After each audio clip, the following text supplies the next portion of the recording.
Hello! Happy Wednesday again. I think it's 2 Wednesdays in a row now that I've just coincidentally done live streams. So thanks for being here. We're just gonna hang out and do some stream stuff. It's gonna be an extreme stream. Probably not super extreme. Again, as always, appreciate anyone who just shows up at random times like 9:16 Pacific Standard Time when the stream starts. So very much appreciate that. Appreciate everyone who's here. I am gonna dive in and just double check my audio real quick. Hey, it's there and it's at an appropriate volume. And let's see what our resolution is. Hey, look at that. We are streaming in 4K, which is okay by me. All right, cool. Now we're off to a good start, so it can only go downhill from here. Let's see here. First, Gross Adventures, who was first, actually. Oh, wait, I'm clicking on the wrong thingamajig here. I want to be able to pop it up. There we go. AJ, what's up, AJ? We got Brandon, who's already popping a Q in the C. Mr. Camera Junkie, hello, sir. We've got Heather Ramirez from the room next door. The chat is coming from inside the house. We've got Brigadier William Wildebeest. That is a cool name. Mr. Camera Junkie says AV is good, and Brandon says 4K with great audio. Yes. If you got questions, since we're primarily doing a Q&A, probably related to audio video stuff, feel free to drop a Q:. I can go through and find all those, and then we can hang out with the general chat. I am streaming with something I've never streamed before today, which is the DJI Mic 2. That's what I'm using for this. I got this last week. DJI sent it last week. I've never used any of their wireless mic things before, and I'm so impressed with it. It's kind of blowing my mind. So we'll probably talk about that. Aaron says, 4K looking sharp. Thank you, sir. And Miguel, the one and only. Good morning, sir. Alrighty, so let's dive into some cues. Why not, right? Let's some cues. I don't know.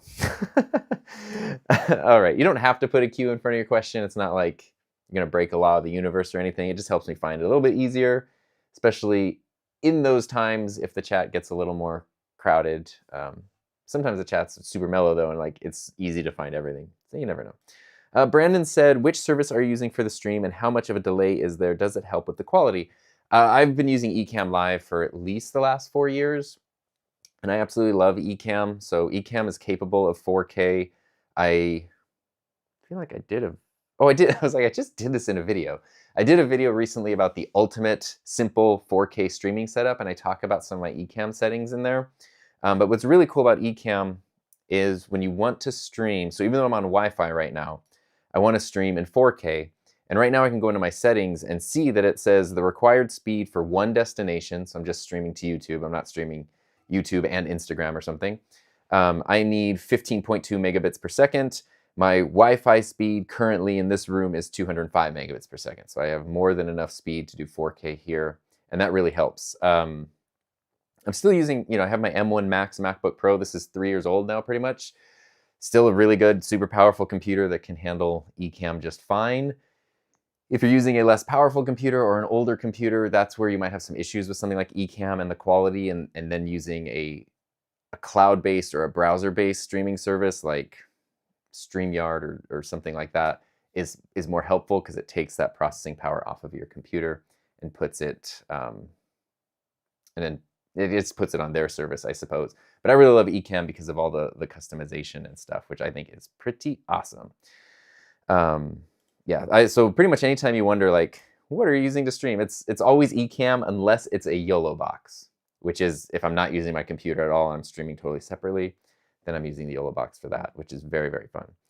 AJ says, I have a ZV-E1 and I'm looking for a vlogging lens for it. Oh, I have a recommendation for the E1. Yes. Let's see, am I organized enough? Wait, is it not in here? Oh, it's on my camera. That makes sense.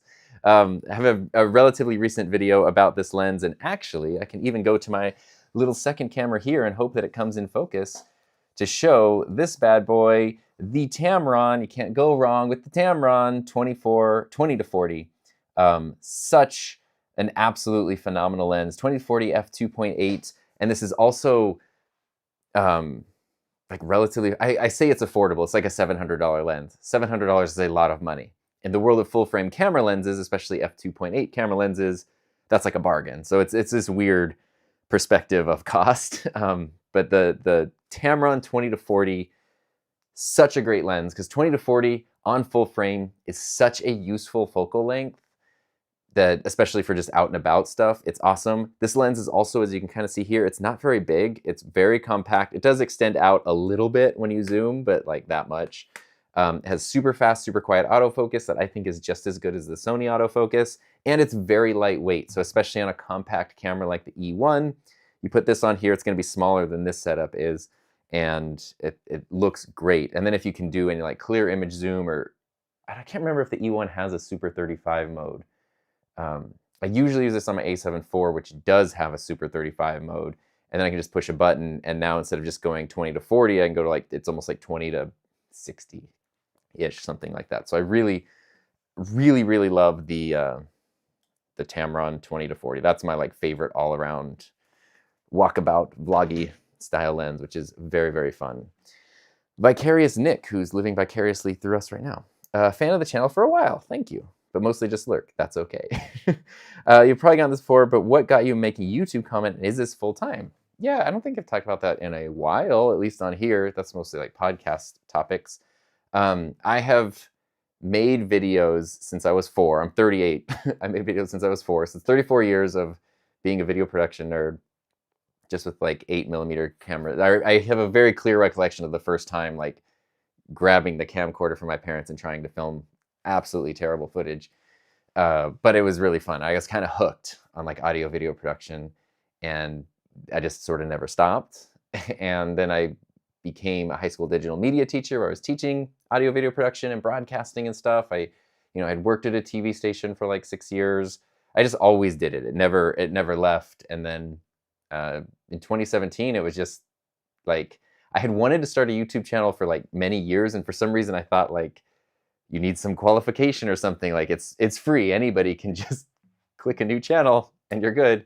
But 2017, I had been like binging so much Casey Neistat, and the way he approached his vlogs, it really, like, it didn't have to be perfect, but it was still interesting, and like it made me feel like, okay, I can do this. I don't have to just do, a lot of like if it wasn't like student related projects, a lot of the work that I was doing was more like, you would call it like corporate stuff, like corporate promo things, talking head interviews, like those kinds of projects that also need to go through layers of approval and meetings and production. And so you could work on one, 4-minute little documentary style thing for like 4 months and it takes forever. And the idea of being able to wake up in the morning, have an idea, and publish that video the same day was so refreshing. And so that's why I really dove into YouTube.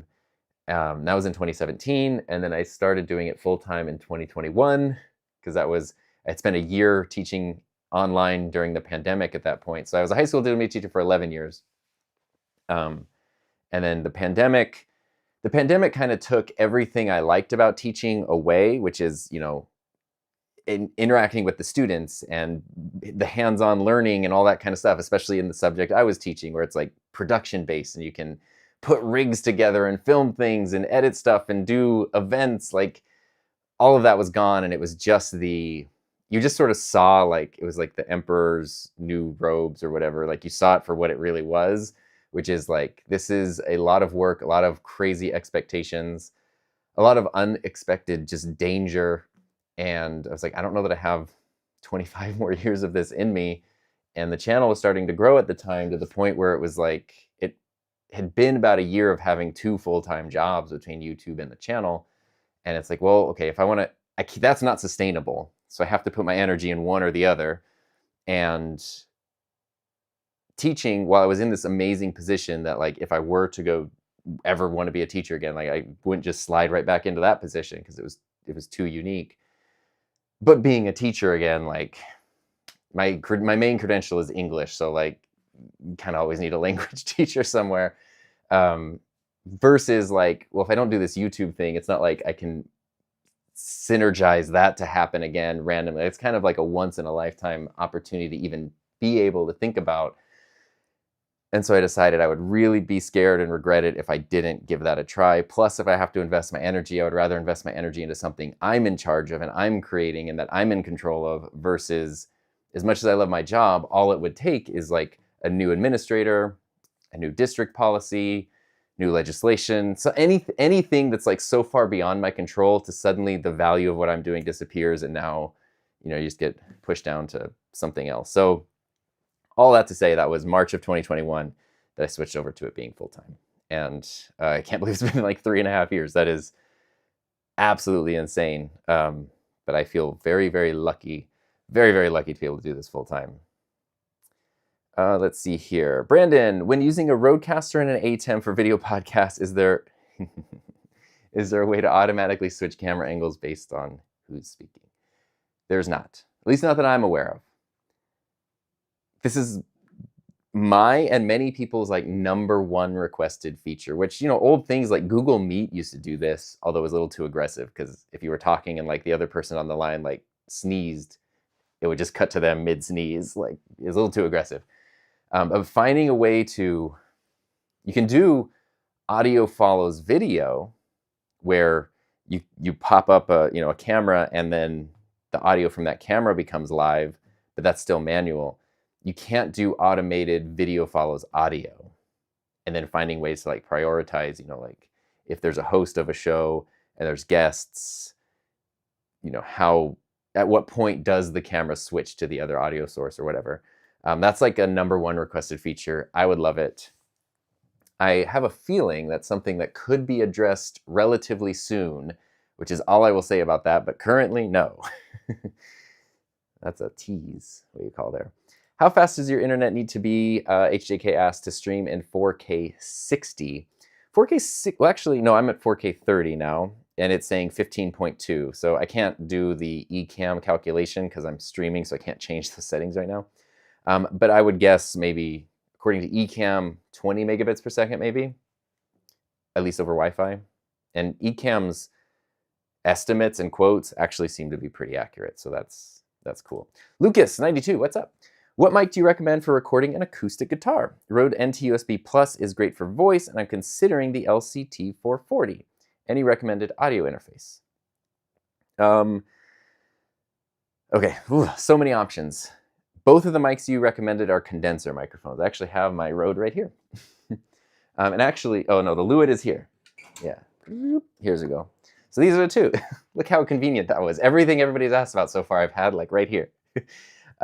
The Rode, both of these are great, and both of these are condensers. I would recommend, if you're doing instruments, if you're doing an acoustic guitar, I would recommend a condenser, because I feel like it will just sort of pick up the sound more fully. You could totally use a dynamic, I know. I feel like condenser on acoustic guitar is a really good way to go. Both of these would be great choices. Obviously, the difference with the Rode is that it's a USB mic. The Lewitt is an XLR mic. So if you want the simplest thing, the Rode, just a USB mic, and you're good to go. The Lewitt, then you would need an interface. The good news is with condenser mics, any interface will work because you just need phantom power. Dynamic mics make it a little trickier because that's where you need a lot of gain. And not every interface has enough gain. And the ones that do, not all of them have clean gain. So you crank it and it gets loud and like hissy and noisy and stuff. So I would recommend any interface that has at least 70 decibels of clean gain. The ones that come to mind are, of course, the Rodecasters, Rodecaster Pro 2, Rodecaster Duo. The Mackie DLZs are great. But if you want something even simpler, like the Focusrite Scarlett 4th Gen interfaces are wonderful. The Elgato Wave XLR is a good one. The Lewitt Connect 2 is fantastic. And I'm sure there are others as well. Those are anything that has 70 or more decibels of clean gain. It's just a good XLR interface to have. But I don't think you can go wrong with either of these mics. If you've never used XLR, the Rode will probably be simpler. If you don't mind XLR, you want to dive into that world, the 440 is just such... Both of these are really great sounding mics, but the 440 is something real special. I don't know. Every time I use it, I just did it in... Actually, second most recent video, the Shure SM4 review that I did on my channel. I compare it to the 440 at one point, and wow, the 440 sounds so good in that video. Let's see here. And Brandon says, what grip are you using with cameras like the E10 when you're doing a walking style vlog? I actually don't use, the only grip I have on any of my cameras is on the FX3, so I can't really show you because that's the camera that's, I can't really show you that one. I do have a video about it though. I have a small rig, no, I have a Tilta cage, the TA-T13. I don't know if they still make that specific cage anymore, but I really like that cage for the FX3 because it has a handle on the side, like an old school camcorder grip. And so it's really nice for walking about.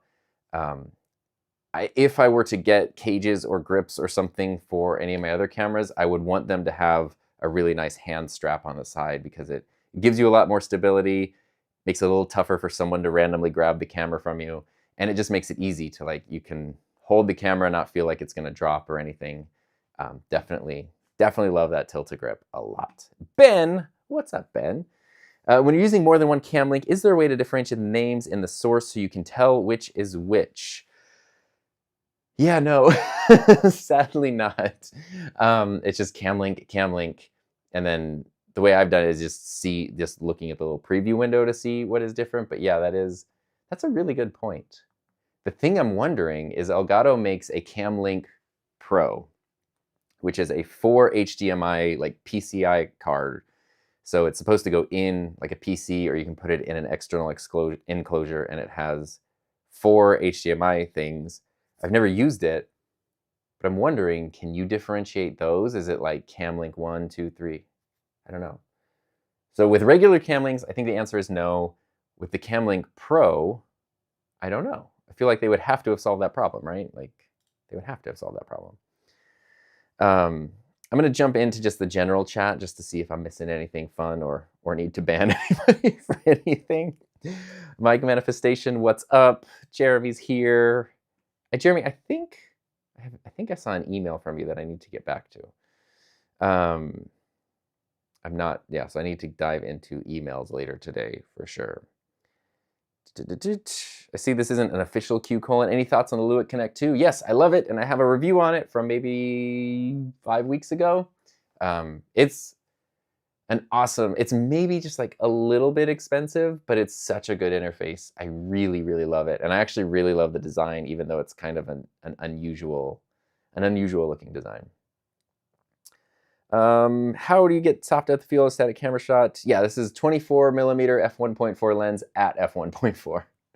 And that'll give you a nice shallow depth of field, especially on a full frame sensor. I know this doesn't have a Q colon. We can jump in here. I want to start doing talking head videos for my channel. Do you recommend starting to learn video editing with DaVinci? Yeah. I like Final Cut. I'm a Final Cut guy, but Resolve is awesome.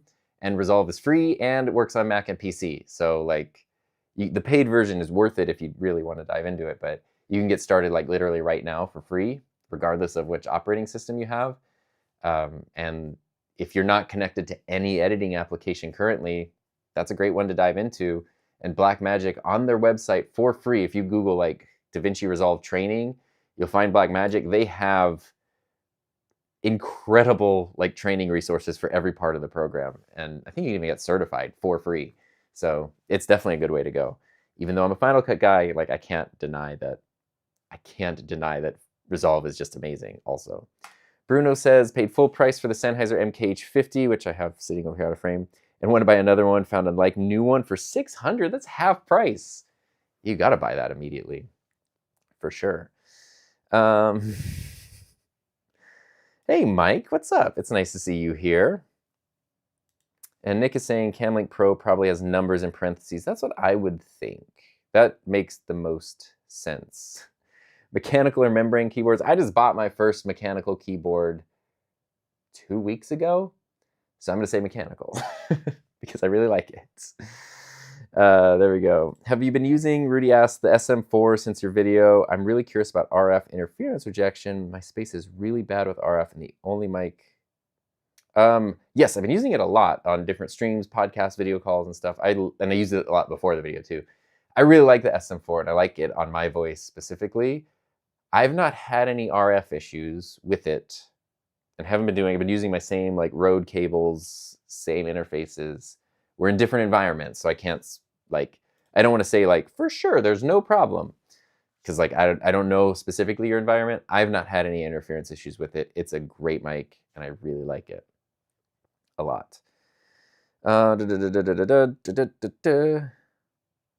Let's see, but using dynamic stabilization of the twin lens isn't that wide. I can't remember if this was the yeah, the vlogging.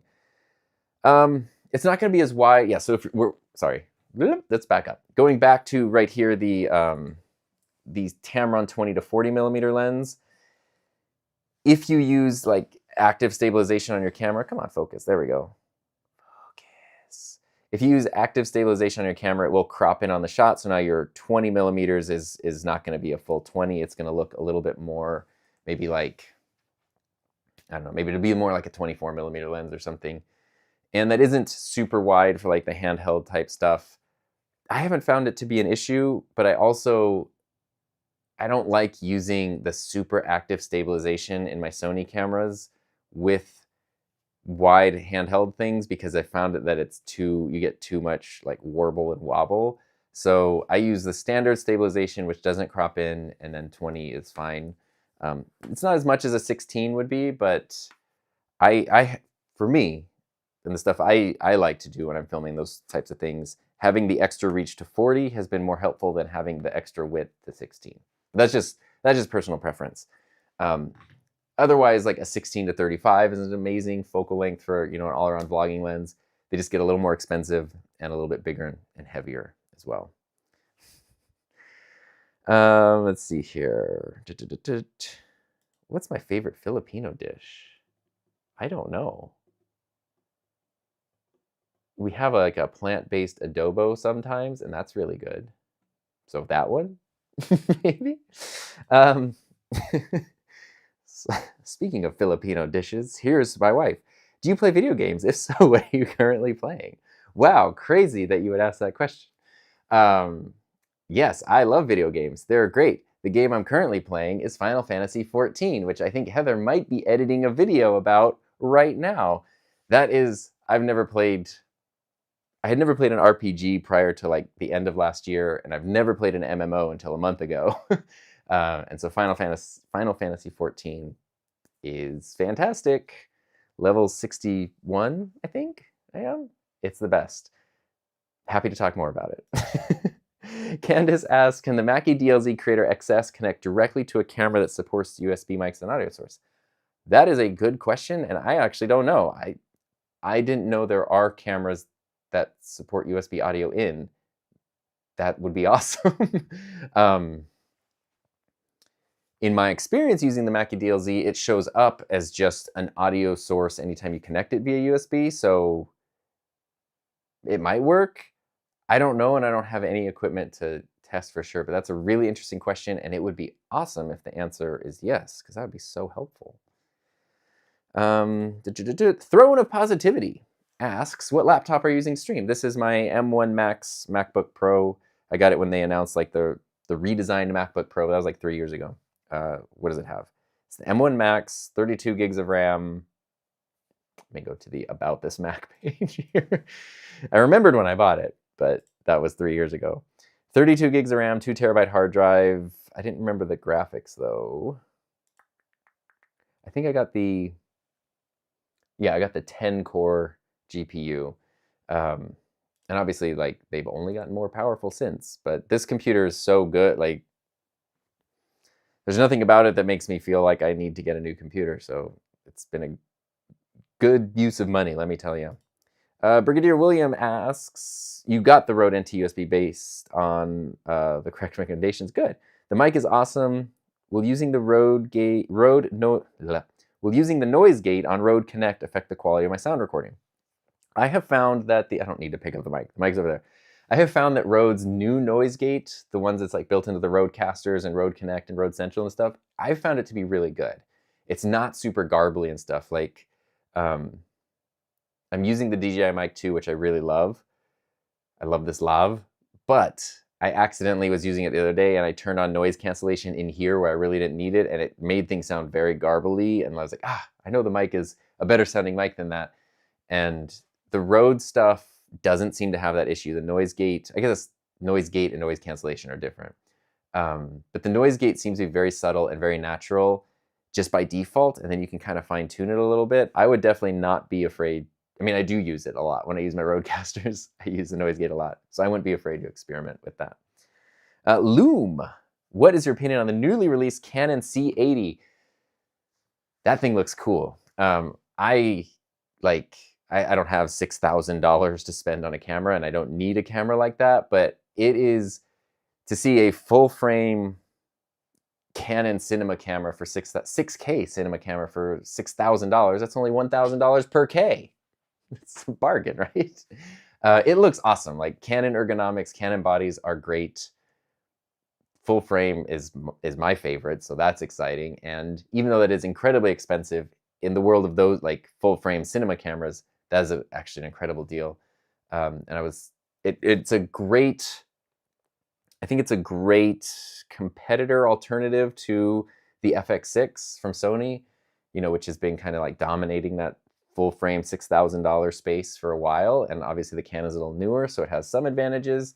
The one thing I didn't know, I forgot to look up, is if it has any kind of built-in NDs, especially a variable one like the FX6 does, because the FX6 not only has a built-in ND, but it's like a smooth variable, so you can just fine-tune it and dial it in. That is really cool on a camera like that. I don't know if the C80 has it, but it seems amazing. Like, it seems absolutely amazing. Aaron, have I used the Rode Streamer X? Yes. Usually I've been streaming only with the Streamer X for the past, well, except last week I used the Ecamm because I needed like a bunch of cameras. Prior to that, though, I've only been using the Streamer X since maybe like April of this year, and I really like it. But just yesterday, we actually moved it into my wife Heather's office because we were kind of redoing her setup a bit to incorporate Final Fantasy XIV streaming and her camera, and the Streamer X and now that's also her audio interface, so it kind of works. So I'm using my Cam Link today. But yeah, I actually, the Streamer X, I was very excited when it was announced. It came out, it sort of had like some bugs, some issues, and I was actually quite disappointed with it and didn't use it for like a year. I guess not a year, I didn't use it for like 8 months. And then I was like, let me give this thing another try. And whatever, I updated the firmware, and it's been great. Like, it has been really great ever since, and it's a cool, and it's been on sale a lot lately too. It's been like 40% off. I've seen it for like $250 sometimes, which is an amazing deal for that. Andrew, would you buy a new SM7B from Marketplace for $250 or $233 for a blue Sona? That's a good question.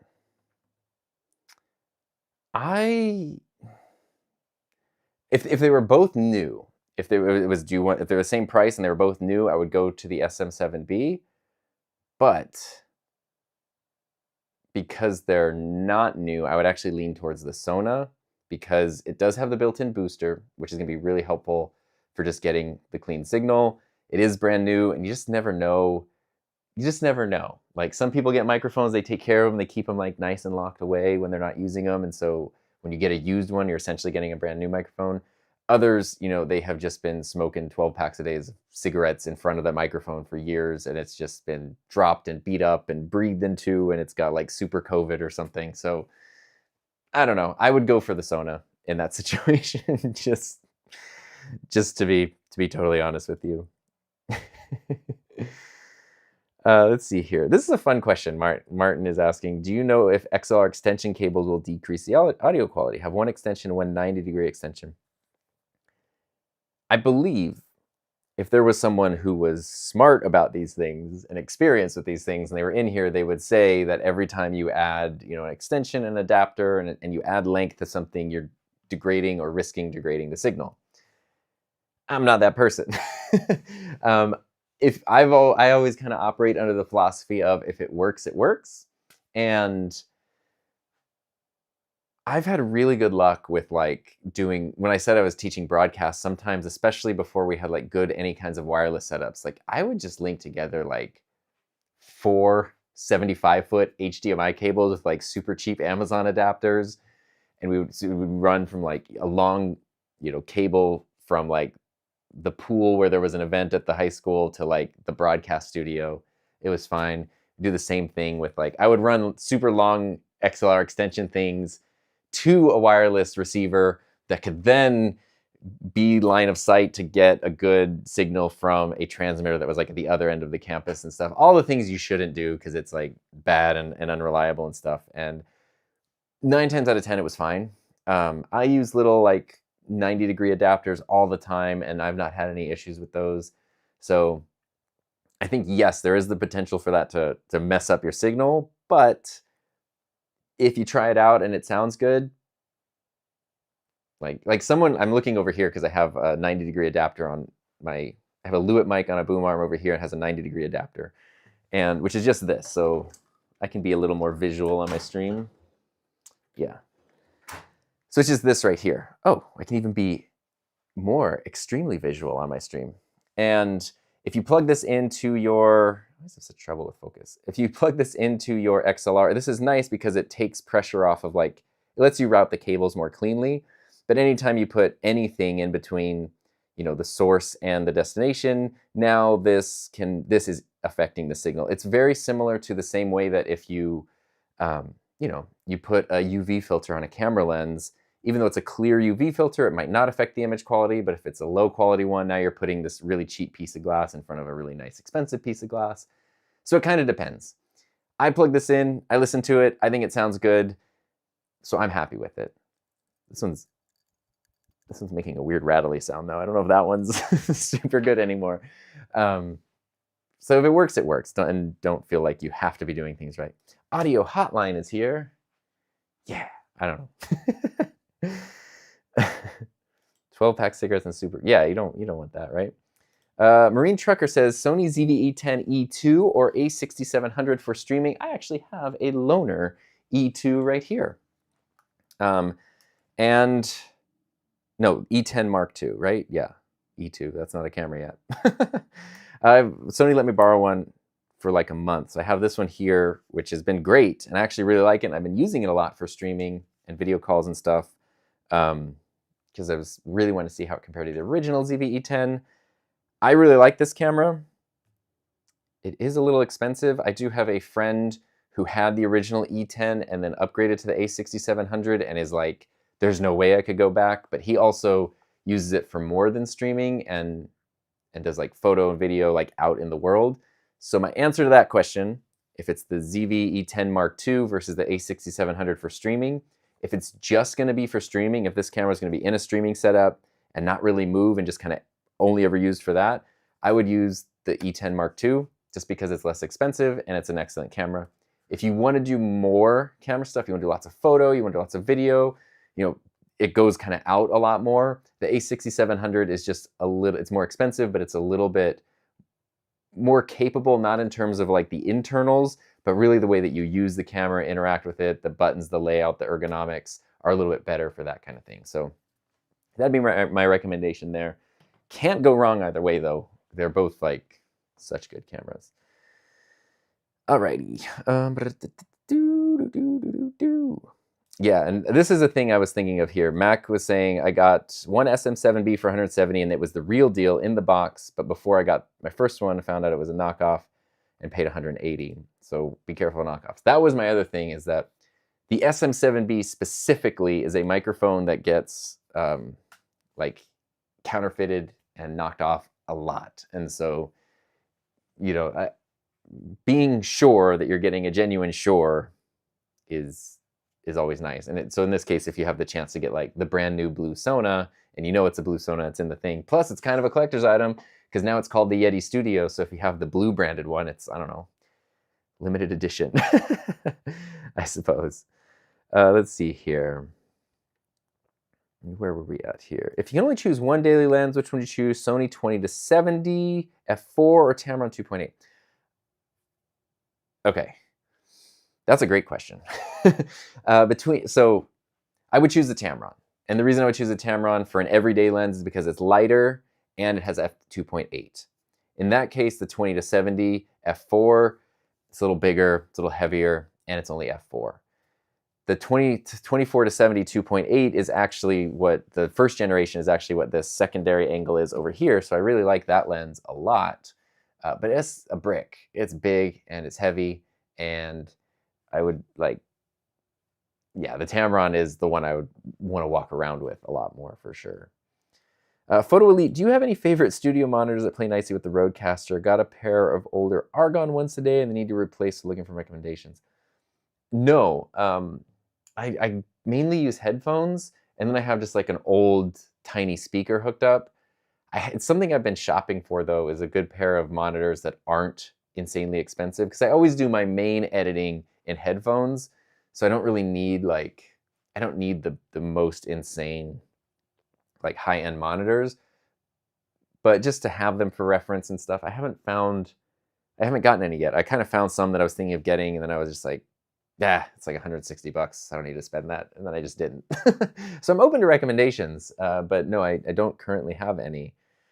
Deep Book Trading, hello Tom, building my content creation studio for my business. That sounds fun. My budget is like 15K. Whoa. What would you recommend?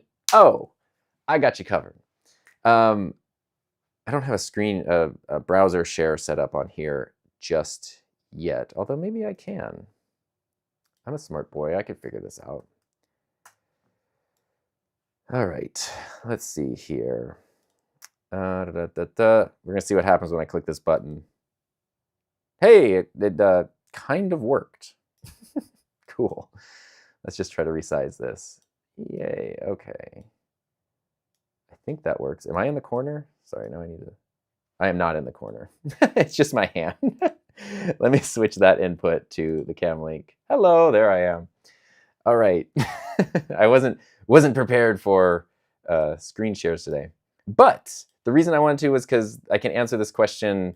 It's a hard question to answer impromptu on stream. But if you go to my website, himynameistom.com, there is a section that says gear. There's a page that's what I use where I tried to give like rundowns of all my different gear. So if you click on that, you'll see everything I have. And I also tried to put explanations, not just a list, but like how and why I use these different things. But there's also a recommended setups page.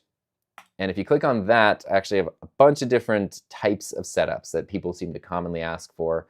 And so depending on what you're doing, everything from a basic setup to like wireless multi-camera event streaming, I tried to really explain everything and include like HDMI cables, memory cards, battery. I tried to put, at least at the time that I was putting these together, like realistic pricing guidelines, which, some of them, like a 4K live streaming setup, my minimum recommendation one, if you started from scratch, would be $3,700, which is a lot of money, but that's if you start with zero. But obviously a 4K live streaming setup, you can, the sky's the limit. Like you can, yeah, there's no limit there. So himynameistom.com, click on gear and do recommended setups. And those are all my recommendations. I just recently updated that like 2 weeks ago. So it's not like, I'm not telling you to get like a Canon Rebel T3 or something, Not there's anything wrong with the T3. It's just an older camera. That's all. Mark, tossing up between the Rode NTG2 and the VideoMic NTG as a screen top mic. Okay, this is a great question. Personally, and currently on Streamer X and Rodecaster Pro 2. Okay. Personally, I've used the NTG2 a lot of times. I had one of my own and I ended up giving it away because I didn't like it. I had several of them in my broadcast studio when I was teaching, and we ended up moving to the Audio Technicas because I didn't like it. It is the only Rode mic that I've personally never liked. I cannot get the NTG2 to sound good. Obviously, people can. You can go to YouTube reviews, and there's gonna be plenty of people who are like sounding incredible on the NTG2. The VideoMic NTG, on the other hand, which I should have mine right here, this was my main microphone for years. I love this microphone. It's super versatile. Plus, it can be a USB-C microphone if you need it. And even in my MKH50 review, I do a comparison with the Rode, and the difference between this like $200, $250 mic and the $1,200 mic, the Sennheiser sounds better, but like you could argue it does not sound $1,000 better. So I would definitely go for VideoMic NTG in that situation over the NTG2. That's the only one. If you go to like NTG 3, 4, 5 or whatever, all great sounding microphones. For some reason, for me at least, it's just the NTG2 is the one that like I've never gotten it to sound good. And it's so frustrating because I like the design of it. I like the price of it. It should be a great mic. I just can't get it. Let's see. Vincent says the Ecamm shows up as one source on your computer. Can use multiple sources at once in OBS Ecamm. Yes, you can. The Ecamm or mixers like it will always just be one source. So it doesn't matter. There's nothing that's going to break the Ecamm down into 4 sources because it's just exporting. It's essentially telling the computer it's a webcam. So the computer just thinks there's a webcam connected. It's not looking for different sources or anything. But you can do what I'm doing right now. Like I'm using Ecamm. I have my cam link right here. That's my Sony FX3. But I have my second camera here, the Sony a7 IV. And this is actually just a USB source because I don't have a switcher connected. And so that's something that you can do. You can plug in multiple cam links, multiple USB sources, whatever, and mix them all together, both in Ecamm and OBS. Both applications do that really well. Oscar David says, have you tried the new Elgato prompter that runs text by voice? Hope you do an update video on it. Oh, I got a treat for you. Go check out my most recent video from 3 days ago because it's exactly that video. It's great. You know, there could be little bugs here. Like the software is obviously not like perfect, but I promise you it's the best prompter software out there. And the voice sync that they've implemented is so good. I used it 2 days ago to record a really long video, like an hour and 15-minute long video. And it was so helpful to have that. It did, after about the 1 hour mark, I don't know if it was because the script was long or because I've been using it for a long time, it almost seemed like it stopped listening to the mic and I kind of had like reboot the thing. But that's also pretty extreme. I don't usually do things that long. For my normal stuff, which is, I might be recording for 30 to 40 minutes, it's just been great. And the fact that it lets you ad-lib, it'll track your voice, but then if you go off script, it just hangs out until you come back. And then or if you skip a thing, like it lets you still be very natural while also reading from a prompter. I love it a lot. And I'm excited to see because they just keep making it better and better. Logan, I think we talked about the C80. I think it's awesome. And my question about it was, does it have a built-in variable ND? Very curious. What do you think about using APS-C lenses like the 15-1.4 with the ZV-E1 for vlogging? The problem with that, especially with a really wide lens, is you're going to get a crazy vignette and not the cool like artsy one where it's like kind of just dark around the edges. Like it's going to look like you're looking through a door peephole. Like it's just going to be a black circle. And so the only way around that then is to crop in either in editing or to put the camera into Super 35 mode. And at that point, you're defeating the purpose of the wider lens. So full frame cameras, it's definitely better to use full frame lenses with. I've found over the years, because I've tried that. I'm like, can't I just kind of like, get away with it? It's a little funky. And we talked about the Elgato thing. Cool. So if, I'm going to jump into the general chat, but if you got any other questions, we can do Q:. If not, that's cool too. Mac is saying, since I'm not a photographer, but an enthusiast and mostly a content creator, Zebo first gen still for me. The first gen is great. I also borrowed it. Sony let me borrow both, the first and the second. I just had to return the first gen last week. And I have a video on it that's coming out. I was like, didn't I just talk about this? The video's not out yet. I think the first gen is still a really great camera, especially for the price. The second gen is better. Like the quality of life is better. It has better battery. It does have more accurate colors. It's got 10-bit colors. So there are a lot of advantages to the Mark II, but it's $1,000 for the camera body, $1,100 for the camera with the lens. The original is $700 for the body, $800 for the lens. And because it's such an older model at this point, I've seen it for like $550, $600 for just the camera body. You pair that with the Sigma 16 f1.4 lens, and you'll see this when my review does come out. It looks almost identical to this. The only difference is that there's ever so slightly less background blur because it's a crop sensor versus full frame. But it is literally over $4,000 cheaper than this setup, and the image quality is almost identical in this situation.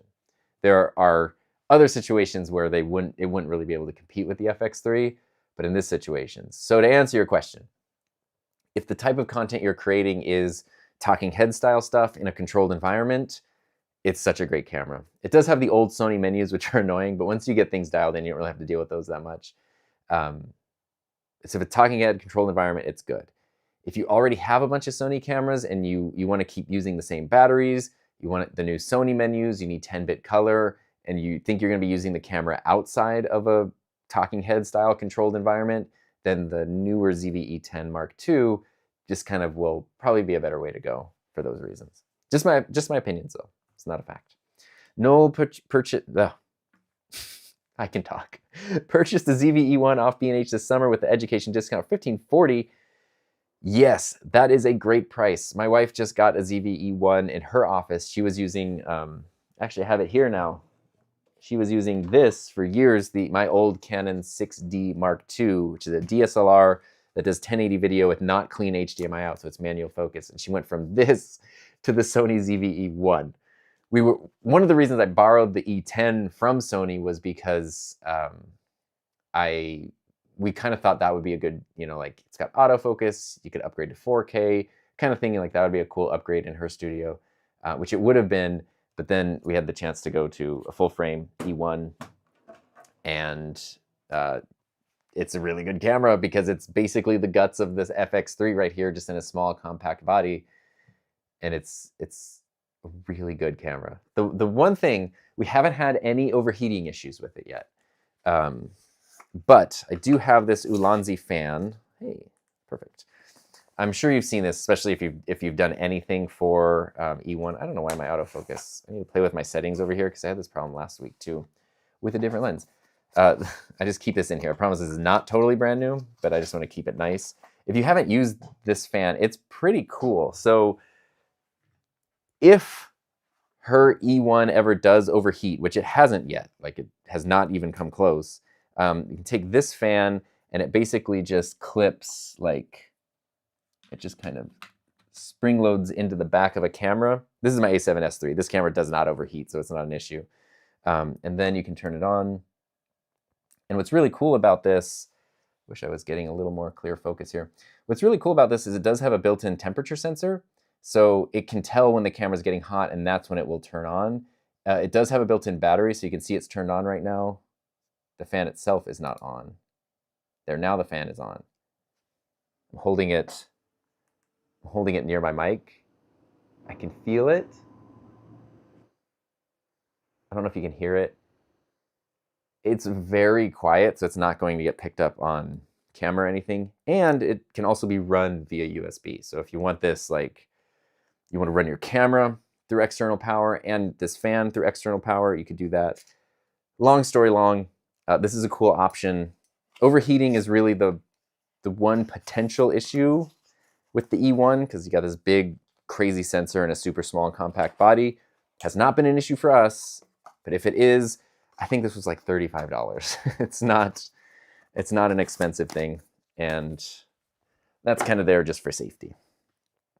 What do we got here? Joe just got the Elgato prompter, wondering if the glare from Team Zoom would decrease with a better... Okay, yes, so I'm not using my prompter right now, but I can use it as an example.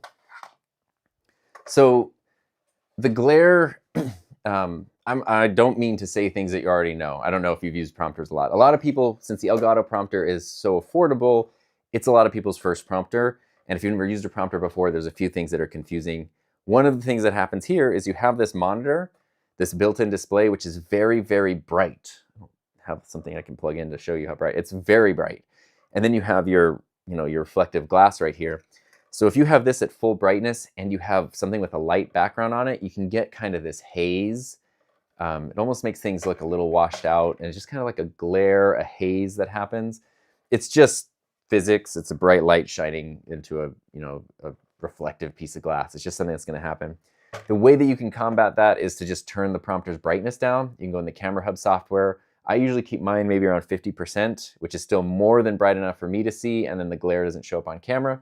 And the other thing is to try not to use super light things with super light background. So if you're using Teams and you can go into dark mode, or using Google Docs or whatever, and you can go into dark mode, that will really help, because then you don't have a bright, super bright image that's then reflecting off of here. So those things will really help. Prompter brightness, dark mode should totally take care of the glare, and that's cool. And honestly, like I said that in one of my reviews on the prompter, can't remember if it was the first one or the follow-up review, but the screen is brighter than it needs to be for sure. But I actually like that. I would rather the screen be too bright and then you can turn it down rather than if they made it really dim and then like for some people it just could never get bright enough. So I think that was the way to go. Let's see here. Yes, I mentioned the Sigma 16 1.4. Actually, I have that. B&H let me borrow that because that was what I really wanted to test with the ZV-E10, and now I still have it for the Mark II. I feel like I probably should be sending this back soon. This is a great, if you put this 16mm f1.4 lens on a crop sensor camera is very similar to what you're seeing here, this 24mm lens on a full frame camera. It's actually a little bit wider, so it's slightly wider. And even though it can go to f1.4, like I said, it's not going to necessarily be, it's going to look almost the same, but if you do side by side, you can see that there's a little bit more background blur here than there would be on the other one, and that's just because of crop sensor. Full frame sensors, bigger sensors, create a shallower depth of field, a more shallow depth of field. So that's just, I don't know, some sort of physics. Jonathan's here. What's up? It's nice to see you. Malek says, I'm a voice actor and is wondering if you have any suggestions on recording video of my performance with footage of what I'm dubbing. Wait, okay. Oh, okay. I see what you're saying. Like, I mean, recording video of your performance. I'm guessing when you're recording, you're in a booth somewhere and it's probably not super bright. So something that does good in low light, honestly, I mean, just getting the workflow together of recording yourself and then dubbing it over, like if you have a relatively recent phone of any kind, that's probably the way to start, is just film with a phone. But the DJI Osmo, the Pocket 3, I forget exactly what the name is. Pocket 3, I have been really impressed. I don't have it. I want it. I don't have it. I've been really impressed with the low light performance I've seen on it in like some kind of studio environments and things. It's done surprisingly well for such a small camera. And you can get the version that comes with the wireless transmitter. So whether you're dubbing over whether you're using the actual audio recording or you just want to get the audio that's in the room, that would help you get decent audio. It can even track you if you move a lot. It takes up zero space. So you could just set it, you know, in the corner somewhere or whatever. That's probably the camera I would go with for that. What's up, Docathy? Can you talk about today's streaming setup? Oh, I'd love to. I'd love to. Today's relatively simple, but well, it started simple. So I have my FX3 24mm lens. That's right there. That's running into the Elgato Cam Link right here, running into the M1 Max MacBook Pro, going into Ecamm Live. That's my main thing there. Ecamm is the thing that lets me, you know, pop up the comments and stuff, and even create the cool colored graphics and everything. I can do that right in Ecamm, which is super cool. I do have a second camera. Oops, that was not the right button. Second camera over here. This is my Sony a7 IV via USB. So this is actually a 1080 shot, even though the stream is 4K. This is 4K, but over USB, this can only do 1080. So this, or I think it can do 4K at 15 frames per second, but then I'm gonna look like a mid-90s anime, which I didn't want for today. So yeah, so I'm mixing 1080 footage with the 4K, and that's okay. And the reason I'm doing that, I added this at the last second just in case I had to show something. It's a little easier to have an angle like this. This is the a7 IV with the Sony 24-70. And then I've been using actually this is tomorrow's video, this mouse right here. I use the mouse to click away from the thing. This is the Razer Naga V2 Pro. So we talked about Final Fantasy. When I got into the MMO, I bought this mouse. I've been using the Apple Magic Mouse for forever. I was like, the Magic Mouse is always fine with me, other than the dumb way you have to charge it. Once I started playing an MMO video game where you had like lots of actions and commands, this just did not have enough buttons and wasn't cutting it. So I was like, you know, I've always thought this was weird when I saw these mice that have like, it looks like you have a phone keypad on the side. Maybe, I don't know why anyone would want that. And then I learned, oh yeah, when you have a bunch of commands in a game and stuff, it's kind of a cool thing. But, and this is actually my video for tomorrow, is about this mouse. I bought it for a video game. I've also only been using this to edit with this is my main Final Cut Pro editor now, because you can assign all your commands there, so I can do blade all, markers, activate, deactivate, delete, speed up, playback, everything just from here. Like I barely have to touch my keyboard anymore when I edit in Final Cut. It's so nice. And even in Ecamm, this is kind of a thing. This is why it's tied to the streaming setup. Because these can just be mapped to the number pad here.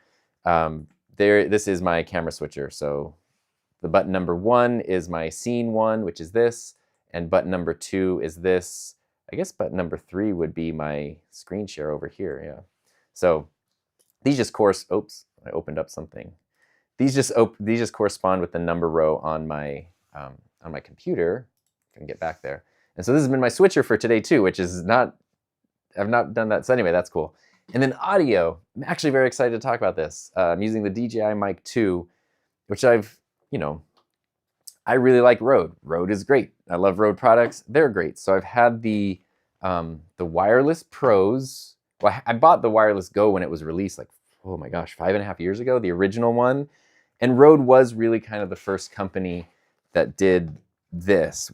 They took wireless audio, something that's typically very complicated and expensive, and they're like, we're gonna make it simple and affordable. Here's a receiver, here's a transmitter. The transmitter is also a microphone. You're done, it's easy. And that was the original Wireless Go. And I really, really liked that. And so kind of like update, the only thing I don't like about them, any of these systems from any company, is the built-in batteries, which I've talked about ad nauseum at this point. And so I really like the Rodes. They're great. And the Wireless Pros are awesome. Well, I guess they started this before the Pros, but the Pros are awesome because you get 2 transmitters and 1 receiver, and that's really nice. And I just never used the DJI because I was like, why? Like, I already have this. It's good. DJI reached out a couple weeks ago, and basically we were kind of talking about it, and they were like, we'll send you one, see what you think about it. And I was like, okay. I cannot tell you how much I love this mic system. It is so cool. And so that's what I'm using today, actually. I'm using the DJI lavalier, and I have the little transmitter in my pocket. And then here's a little kit. This is like, they're both really good, and the Rode still has some advantages. So anyway, I'm gonna set this aside and finish answering your question. We can talk about mics in a second. The reason I'm using this is because I have the lavalier mic running into the transmitter, and then what you can kind of see right here, actually, use my fancy mouse thing, is I have the receiver just plugged directly into my MacBook, and that is where I'm getting my audio from. And the reason I'm using that this week is because I was using the Rode Wireless Pros last week, and my audio was really, really low. And I wanted to just keep things simple. If I had a Rodecaster or the Streamer X or something here, I wouldn't have had this problem. But I just connected the receiver, just like, with the USB cable, and used that, and the signal was too low. Even though I maxed out the gain on the receiver and the transmitter, and I maxed out the volume in Ecamm, I still couldn't get a loud signal. The reason was because with the Wireless Pros, when they're being used in USB-C with Mac OS, I know this is complicated, you can't go into your sound settings and adjust the level. Usually when you connect a USB microphone, you can go into your sound settings, the system sound settings, and you can like adjust the input level. So you can kind of boost the gain a little bit or reduce it if you need to. You can't do that when this is connected. And I was having issues too. I was trying to switch to the Ecamm audio and all this stuff, and nothing would, I was having all these problems and ended up with good sounding but lower level audio. And so I've been playing around with the mic too. And I was like, let me see how that works. And I plugged the receiver in, and you can still adjust the system sound settings. So I was able to go in there and boost that. So I actually have it turned down in Ecamm, and I'm getting loud. So anyway, that's why I'm using that. It's a simple solution. I was watching a stream from Mark Bennett on Mark Bennett's Camera Crisis channel a few days ago, and he wasn't using the DJI, he was using the Hollyland, the Lark 2, and it sounded great, but he was like, yeah, I just got it paired to my computer. It's super simple. And I was like, that's such a good idea if you don't want to set up a whole thing. So anyway, that's why I'm using this setup right now. Happy to talk about these two systems because they're both great. I just can't believe I like the DJI as much as I do. I'm like shocked by it, honestly. But I put the wrong thing there. That's a thing that happens sometimes. Aw, Luke, you're too kind with the super chat over here. Any upcoming mics you're excited for? I guess technically if I knew of any upcoming mics, I couldn't say because they wouldn't be released yet, but I don't. I genuinely don't. I have a couple of secret items over here, which is why I can't film in that direction right now, that I am very excited about, but they're not microphones. One is tangentially related to microphones, and I'm very excited about that, but it's not a microphone. And I have reached the point where I have reviewed and compared every microphone I own. Every microphone that's in here, that's in the drawers, I guess other than the DJI, which I'm using right now, I've covered them all. So yeah, I don't know. I need something new there. I think we must have been talking about something Apple related because I saw some stuff I didn't understand. Let's see here. I want to just make sure I'm not missing anything. If you don't hit your table a lot because of stutters, because of no IBIS, it's totally fine. Yeah, and yeah, I think we're talking about stabilization there, and that's all good.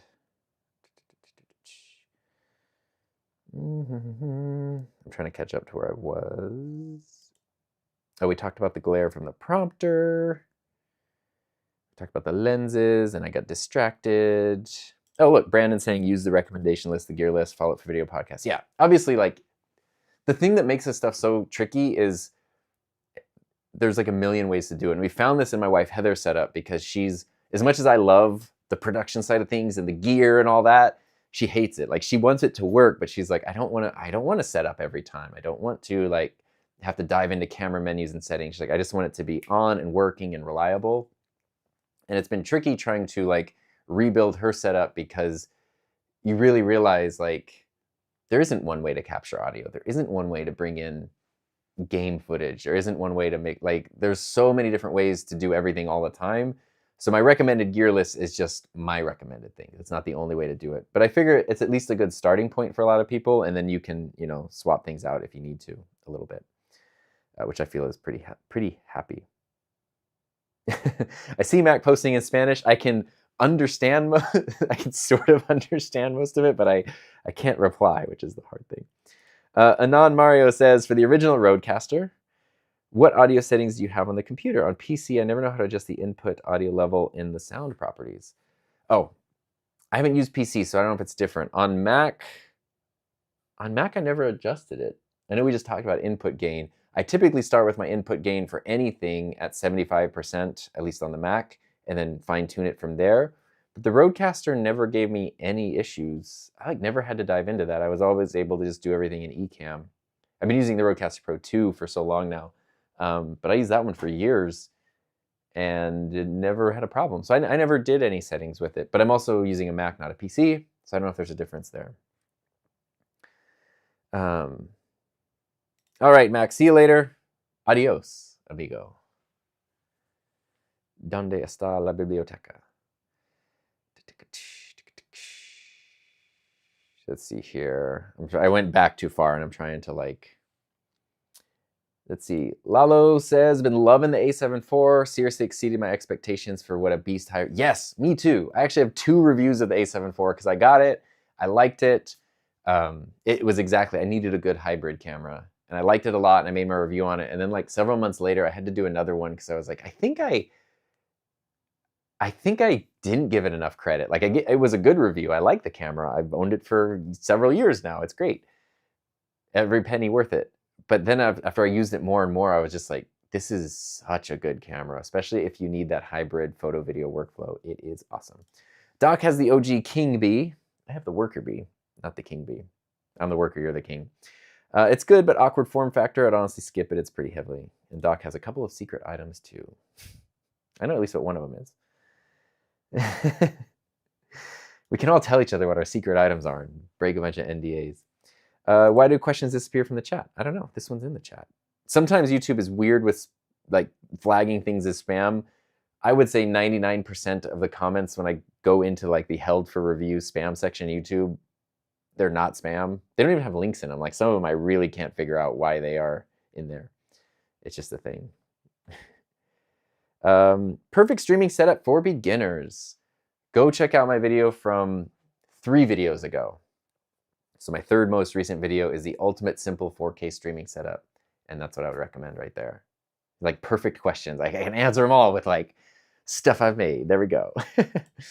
And Mr. Robbie's going to exchange the Bumblebee mic. I'm very curious to know if that solves your, we talked about this prior. I'm very curious to know if that solves the issue you're having or if it's not mic related. But at least basically he was in a situation where something was weird with the microphone. There were a couple days left to exchange the mic. And it was like, exchange the mic. If that solves the problem, then you know the mic was defective. If it doesn't, then you know it's not the mic. So it'll narrow things down and give some peace of mind. Sadiq says, I'm teaching in a classroom, but I want it recorded with video. I was thinking of going wireless mics to sync video and audio easily. If wireless is the way, which one would you recommend? Any of the, I would recommend the Rode or the DJI. I have not used the Hollyland Lark, but everybody seems to love it. So, and I have my Hollyland wireless video transmitters that I really love. So I feel like if they can do wireless video well, they must be able to do wireless audio pretty well. But I haven't used that one. The reason I'm leaving that in there is because the transmitter is so tiny. It's just like a little button that you can pin there.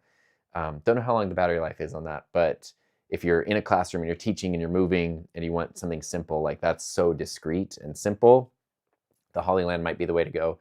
Otherwise, between the Rode and the DJI, if you've never used one of these before, I think the DJI is simpler. I'm like shocked to say this, but I really think the DJI is simpler. Oh, perfect. Also, here's my wife, Heather. She did a video. I mentioned someone who like isn't 100% into gear. She explained her simple streaming setup in that video, and that's probably significantly more accessible. So I would definitely do that. There we go. We talked about DJI versus Rode. I want to dive into that a little bit more, so I'm going to jump into, hey, Nick made the stream. Hollyland has been great. Do you have a hard plastic cover over your Rodecaster Duo when not in use? Yes. I just have the Rode one, the Rode cover, the Rode Cover Duo.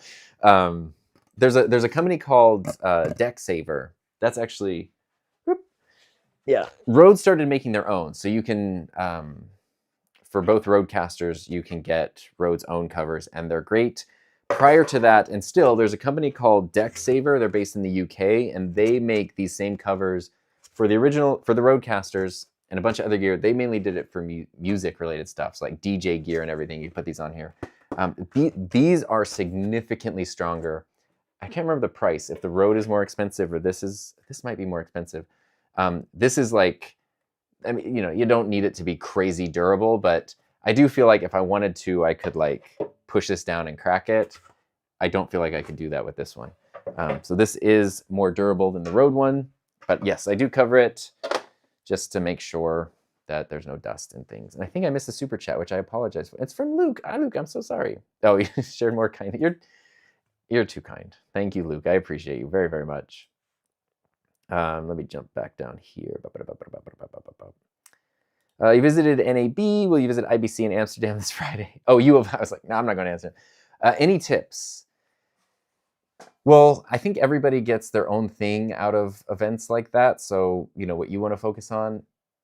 A really cool thing for NAB for me that I wanted to do, like the main thing I went for this year, my first time, was to experience the expo hall, like the show floor. I wanted to take time to look at stuff. I wanted to take time to like ask questions, talk about it, like really enjoy that. And I gave myself as much time as I thought we needed. I'd heard you can't do the whole thing in a day. So it was like, I kind of prioritized that. And it was cool because I ended up being able to like, you know, bump into people and sort of like, I had some fun time socializing and stuff too on that show floor and hanging out with people. Prior to that, there were like a lot of people like, oh, we're all going to be in town. We should do a dinner. We should do an event. We should do this. And I was kind of just like, no, not because I don't want to, but like I'm going for this and I want to put all of my time into the thing that I'm going for. So I think that's what I would recommend is think about why you're going to IBC, like what you want to get out of it, and then prioritize that and give yourself more time for it than you need. If you don't know what that should be, just walking the expo hall, the show floor, and like actually asking questions to the vendors and stuff is like really cool. Like, you know, you can go to, I don't know if DJI is gonna be there, but you go to the DJI booth and like you have a question about a thing, you can just talk to somebody about it, get answers in real time. It's very cool. Definitely can't wait to go back to NAB next year. Non-audio question. Any thoughts on Apple Intelligence and Final Cut Pro integration? I'm very curious to see where they go with it. It feels like, I mean, it's hard to say because Apple holds back on Final Cut Pro updates a lot. Like, obviously, they don't do a ton. It almost feels like they're kind of holding back, especially if you look at Final Cut Pro on iPad. Like, they're going to do some sort of big update at some point that includes a lot of like the Apple Intelligence stuff.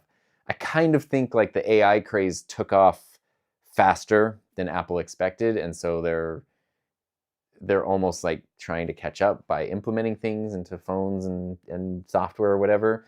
I don't know what those features would be, but at the very least, subtitles, smart subtitles and captions. Let's do that. Let's start there, and then go from there. Do you automate your studio lights? I find it cumbersome. Yeah, it is very cumbersome. I do have my little outlet remote thing, which is pretty low tech, but I use this a lot. It's not super automated. But my wife, I mentioned, she's redoing her studio. Now she has it. She has a little remote for a couple things, but she can also just like tell our Alexa to do everything, and then everything gets turned on. And if you watched my buddy Peter Lindgren, who just like has been building his own studio for like the past year, everything's so cool, so nicely automated by both like iPad and voice that like he has some videos on it that are really, really cool. Do you prefer the Mac Mini or the MacBook? I prefer the MacBook because it's portable. It doesn't have as much I/O though, so you know, like the ports and things, the Mini's better for that. But I prefer the MacBook because it's portable, and I got this awesome display here all the time, which is really, really nice. Cool. Okay. Can you connect two computers to any of the Roadcasters? Yes, to the Roadcaster Duo and the Roadcaster Pro 2. They have two USB outputs. Whoop, you can go to two separate computers, and that's pretty cool. This covers for bacon brownies. That's funny. Okay, I do want to talk about the Rode. We talked about Rode and DJI, and I just wanted to kind of catch up with the chat. This could kind of be as we start our descent into the landing of the stream. I just want to share like my initial thoughts on the DJI because I've never used this before and where I think it stands with the Rode. So the thing about the DJI that like has won me over a lot, like way more than I expected, is like the design, I guess is the word. It's really fun. It's like tinkery in a way that works for me. Like here's the Rode case, which is fine. Well, I'm trying to keep everything in focus. The Rode case, let me scoop my computer out of the way, is this kind of like soft case, which is actually very easy to put in a camera bag, and then you've got your chargers here. The DJI case is a harder case that charges them, and you've got your transmitters, and the receiver goes here. It does have enough room for these little adapters, so there's one adapter that comes with a lightning port for an iPhone, and then the other one I'm using right now here is USB-C. So I was able to snap that on the back of the receiver and then just pop that in there, and it worked. And what's really cool too is this is all magnetic, so like everything just clicks in here with magnets. The Rode one it's just like USB-C plugs, and you're just kind of like stuffing those in there. Neither of these, this one's not big enough to put the windscreens on and then close it. So if you have the big windscreens on your transmitters, you can't fit those in here. The Rode's not really big enough to do that either, but since it is a little squishier, there is kind of more room up there. So that's sort of an interesting point. So that's just the charging case. They both have charging cases and dual transmitters. And I think my little adapter something was rattling around in here. The thing with these though, which I think they handled very differently, there's a couple things, but is you need peripherals. You need other cables, you need your windscreens, your other accessories. And the way Rode handled that is you get a separate case. So a lot of times when I'm traveling with this, I have both of these cases in my bag. And the cool thing with that is you can split it up. If I have one pocket here and one pocket here, the whole system can go here. The DJI kind of all goes in this little pouch, which is the same size. So it's like it's the same amount of space, but this takes up a little more space in your bag. But going back over here, the organization of this, it's almost like a little microphone tackle box. Like you can put all your cables down on this side, your lav mic or whatever. You have a thing for the windscreens and these little pouches. And then I have the, and this kind of stuff too, which is not available with the Rode. This is a little adapter. I can put this on the receiver and then put this on my Sony cameras with a hot shoe. And now I can use it with the cameras without any cables. So the Rode one, you have to put it on and then run the 3.5mm cable. With Sony cameras, I don't have to do that anymore. And this can just fit like right in here. It's just, it's so well thought out. And the, I can't really show you the receiver here, but the display on the receiver, the display on the Rode is very bright and easy to read. The display on this receiver is also a touch screen, so you can dive into the menu just like right here, almost the same way as like a GoPro or something works. And it's very intuitive. Having never used it before until like a week ago, I had no problem like figuring everything out. I even like the you know, the transmitters are a little smaller. They're not the same size as the Hollyland, but they're smaller. And I like the physical buttons on them. I like that they even give you some tactile feedback, like they buzz when you turn them on and off, which just lets me know that it's on or off. They don't lock though. So some benefits to the Rode. Now it just sounds like I'm doing a review. Some benefits. By the way, this is like the same conversation I have with Heather when like she's like, I didn't ask about this, but then I just realize I'm 8 minutes deep into a lens or a camera review or mic review or something. Anyway, the Rode Wireless Pros do have a locking connector, but I just wanted to double check this. The thing I don't like about their locking connector is that it's not metal, it's like a hard plastic. I haven't had mine strip yet, but anytime you're talking about stuff that screws in and it's plastic, I'm usually never a fan of that. I like metal, but they do have a locking connector, so that means you can connect a lavalier microphone, twist it and lock it in. The DJI one, I can just pull this out. I guess what I could do is run this cable under the clip here, and then it's a little, you know, it can get pulled without locking as much, but it's a little risky sometimes there. So locking connectors here. These can also generate time code, which the DJI cannot. So if you're somebody who uses time code, you want to sync things up and you need something, you need audio that's able to generate time code, these can do it without anything else. That's a big deal for some people. It's not a huge thing for my personal workflow. I just do everything, just brute force it the old school way.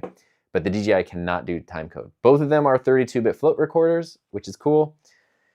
And I just got like self-conscious that I was talking too much like a review, but that's fine. The thing that there's some difference is obviously the size of the transmitters, but also the things you get and the price. I was trying to look this morning. Typically the Rode is more expensive. The Rode's usually $399. The DJI is usually $349. As of this morning though, it didn't even look like a sale. The Rode was $357, which is a very weird price on like everywhere I could find it. It seemed like the MSRP was $357. So they're almost the same price, as $10 difference. In that case, the thing with the Rode is it comes with this second little pouch here. And this has like more than you would ever need. Like I got cleaning cloths, you got like every cable. The big thing is that it comes with 2 good lavalier microphones with locking connectors. So this is the Rode Lavalier 2, which by itself is like an $80 microphone. And this comes with 2 of them. So you can plug one into each transmitter. And that is very cool if you want to do what I'm doing right now. And you don't want the, you know, you don't want to do the thing where you have this big square stuck here, or even the smaller DJI, you know, like this is a small transmitter, but I don't want that on my shirt or like pulling my shirt down. I want to use a lavalier microphone. If you're going to use lavalier microphones, the Rode's a better bargain because it comes with 2 really good ones. The DJI does not, but I did see, I don't know if this is an official thing or whatever, but I did see a kit this morning for $399 of the DJI that did have 2 of the DJI lavs that I'm using right here for $399, which is the same price as the Rode, but I couldn't find that anywhere else. So I don't know if that was like a weird third-party reseller doing that, or if that's an official kit. So I don't know. Sound quality-wise, at least when it comes to using the transmitters as microphones, I think the Rode has an edge. I think the Rode is a little bit more of a natural full sound, but the DJI is real crisp, real clear, super usable. Like the user friendliness of the DJI is just, like I can't wrap my mind around it. And it's just, everything's like real. It just like fun to use. Fun. I don't know how else to describe it. It's really fun, and I really like the system a lot. So I'm a way bigger fan of this system than I expected to be. I had zero interest in it, honestly, for ages now. From the first mic to the mic 2, I'm like, yeah, it's probably fine, but I use the Rode. The Rode's great. The DJI is just really nice. And even before the stream, I was planning to plug this in with a USB cable, and then I realized, wait, there's an adapter in the charging case. Can I just, I think this is intended to use it with a phone. You can plug the adapter in and then stick the receiver on the end of your phone.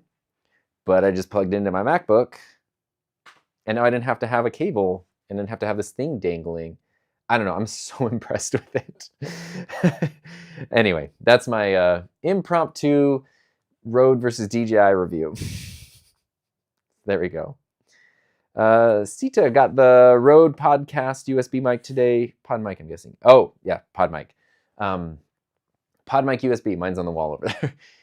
I did do a video recently. The pod mic is such a good microphone and the build quality is so awesome, but the sound is very distinct. It really emphasizes a lot of the high ends. It's not a very neutral microphone, and so sometimes, depending on your voice, you really need to tweak it to get it to sound good. And I did a video maybe 2 months ago that's called How to Make the Pod Mic Sound Its Best, and I walk you through the Rodecaster Pro, how to make the pod mic, how to adjust it in ways that's probably going to sound good to your voice. And that's a good instructional video, even if you don't have the pod mic, because the concepts of like the different elements of the processing can apply to any mic, and you can just tune it to ear to what sounds good. So there we go. All right. Are we transmitting in 4K? Yes. It is. This is 4K. I double checked on my phone. We paid for fiber, darn it. We're going to get our 4K. Have you ever used an Elgato microphone? I haven't. Sort of. I haven't used any of the Wave mics yet. I'd like to. But from what I understand, the Elgato microphone capsules are manufactured by Lewitt. And I have the Lewitt LCT 240, 440, and Ray. I really love those microphones.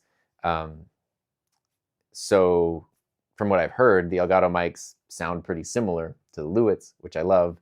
So I have no problem thinking that those are awesome mics. Oh, we're talking about the prompter with voice sync. Yeah, so this is, for PC, you need at least an NVIDIA RTX 2050, I thought it was 2060. That's just the minimum graphics. For Apple, you need M1. I don't know how this works. That's like the minimum thing. So if your computer doesn't have that, you won't be able to use voice sync with it, which is a bummer. But from how I understand voice sync works, which is, it's like saying how an ant understands, missions to Mars. Like, I have a very limited understanding of these things. From what I understand, though, it uses a lot of, like, whatever you want to call it, machine learning, artificial intelligence, to not only just read your script and analyze it, but then match your voice to it. It's sort of like, it's not just paying attention to what's on screen, it's paying attention to the entire document, and it's listening, and it's adapting, and it's adjusting, and that is a very intensive process, at least the way they currently have it structured. So it needs at least that type of processing and like graphics power in order to make it work. That just is what it is. Have you tried pairing the DJI transmitter to the Rodecaster? I have not, and I don't think it'll work because officially only Rode wireless things are compatible with the Rode mixers, which makes sense. Like I would never fault Rode for that. That's cool. Bluetooth though, so yeah, Bluetooth. The thing I want to do, which I can't quite figure out, is I've heard you can pair these transmitters to the GoPro with Bluetooth, and I want to do that, and I can't figure that out. I'm trying to figure that out though. This would be maybe a good wrap-up question, or close to a wrap-up question. Satisfied with studio setup, or still have bigger plans? I'm quite happy. I have some there's something with my computer setup over here, like the cabling and it's a little, I've tried to redo it several times, but there's like too much friction over there. Otherwise, I'm super happy. So it just comes down to adapting when things need to adapt. But I have no plans to do anything. I was thinking about maybe painting the lighter colors of the walls here. That's it. I'm not sure though. There's a color that's kind of similar to this that my wife painted in her studio, and it looks really great, and it looks awesome when like lights shine on it and stuff. And so I was thinking of kind of putting that color there, but that's it. That's my only thing that I'm kind of considering right now. Otherwise, things are pretty good. Mr. Robbie has the JBL Quantum Stream Wireless. I've not heard it or used it. I don't know what it is. There we go. And James got the SM4 today. Yes, I'm so happy to hear that. I hope you really like that microphone. It's so good. What do you think about the ECM S1? Is it the Sony? That's got to be the Sony. I haven't used it. I know they came out with like 3 new microphones a while ago. I don't know which one that is, but I've never used it. Studio tweaking does never stop. Have you ever spoken about how to handle mic delay with Ecamm Live? Yeah, audio, this is a thing I try to make sure people understand. Sometimes people get frustrated by audio delay, which I totally understand. But it's not a defect or a problem. It's just a quality of something. And it's just a thing that happens. And it's going to happen, and it's easy to fix, especially with Ecamm. So the reason you're getting audio delay essentially is because you have an audio signal and a video signal going into your computer. The analogy I use is like if you had 2 runners who are like Olympic, athletes, they're just as fast. They're like identical. Your name is Rad Twin, right? It's 2 radical twins, and they're just awesome. And they can run exactly as fast as each other. So that's your connection, right? You have super fast connection from your video, super fast connection from your audio. But one of those twins is now running with like a wheelbarrow full of bricks. Doesn't really matter that they're capable of going as fast. They have like such a bigger like load to carry with them that they're going to be a little slower. That's video and audio. Like video is carrying so much more versus audio that audio just gets there first, and then video shows up later, and that creates things out of sync. So the way to do that is to handicap the audio, to give it a delay, so things can get back in sync. And that's it. So in Ecamm, the easy way to do that is you can go into your audio settings, and there's a towards the middle of that page, there's a thing that says mic delay.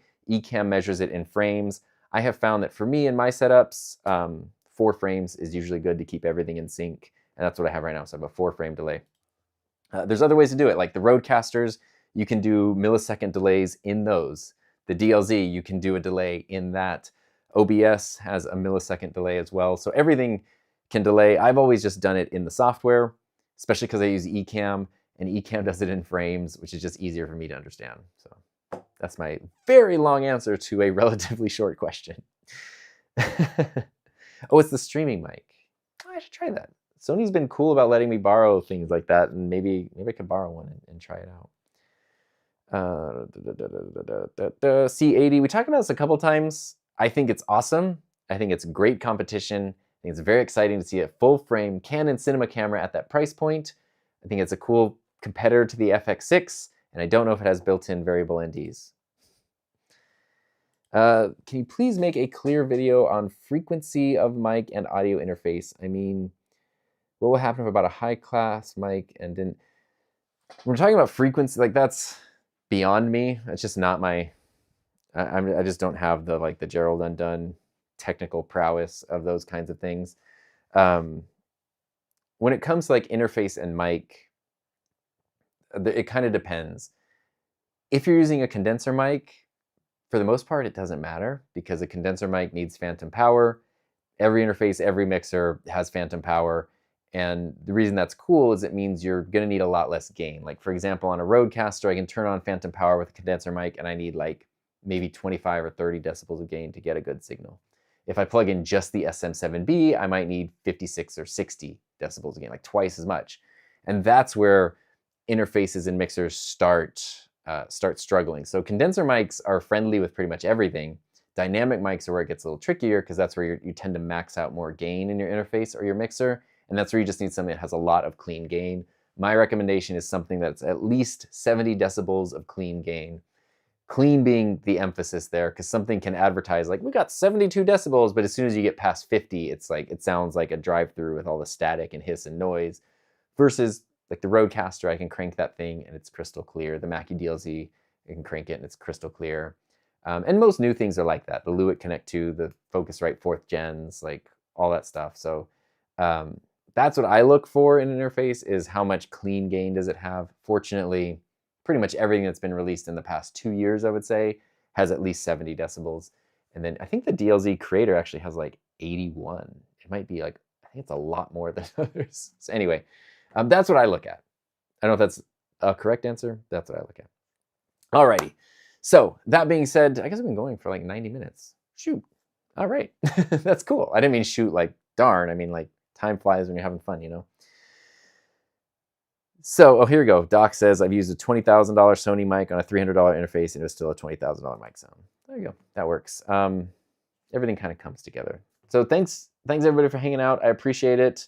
It's fun that I get to like, you know, just nerd out about stuff. I can just, when I feel like it, I just want to talk about this microphone or whatever, like I can just do that and everybody's on board to join in and have fun with me. I really appreciate that. Yeah, stay tuned. Tomorrow I have a video coming out that's actually all about this mouse, which is very cool. It's not just about this mouse, I should say.